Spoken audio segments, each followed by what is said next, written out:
उत्तराखंडच्या उत्तरकाशी इथं गिर्यारोहणासाठी गेलेल्या कर्नाटक आणि महाराष्ट्रातील 22 जणांच्या ग्रुपपैकी 5 जणांचा मृत्यू झाला असून 4 अद्याप बेपत्ता आहेत, तर 13 जणांना वाचवण्यात यश आलं आहे। खराब हवामानामुळे वाट चुकल्यानंतर 5 गिर्यारोहकांचा मृत्यू झाला। 22 जणांच्या ग्रुपमध्ये कर्नाटकमधील 18 तर महाराष्ट्रातील 1 महिला आहे।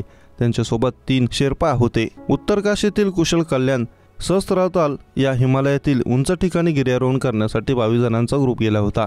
ते अडकल्याची माहिती समजता भारतीय हवाई दलाने हेलिकॉप्टरने बुधवारी मदत कार्य राबवलं। यात 5 मृतदेह बाहेर काढण्यात आले। अद्याप अडकलेल्या 4 जणांचा शोध सुरू असल्याची माहिती भारतीय हवाई दलाने दिली। मनेरे येथील 22 जणांचा गिर्यारोहकांचा ग्रुप 29 मे रोजी उत्तरकाशीपासून 35 किलोमीटर असलेल्या ट्रेकसाठी गेले होते। बचाव कार्यात बाहेर काढण्यात आलेल्यांपैकी जे आजारी आहेत त्यांना उपचारासाठी रुग्णालयात दाखल केलं। त्यांना हेलिकॉप्टरने हलवण्यात आलं। गिर्यारोहक जिथे अडकले होते ते ठिकाण 41,000 ते 44,000 मीटर उंच होते।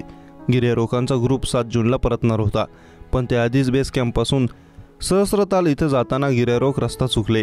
ट्रेक आयोजित करणाऱ्या संस्थेने 22 जणांच्या ग्रुपपैकी 5 जणांचा मृत्यू झाल्याचं सांगितलंय, तर इतर लोक अडकले असून त्यांची सुटका करण्यासाठी बचाव कार्य राबवण्यात येत असल्याचं सांगितलंय। यासाठी भारतीय हवाई दलानं उत्तराखंड प्रशासनानं मदतीसाठी विनंती केली होती। या बचाव कार्यात वन खात्याचे पथक आणि SDFRFचे जवान कार्यरत आहेत।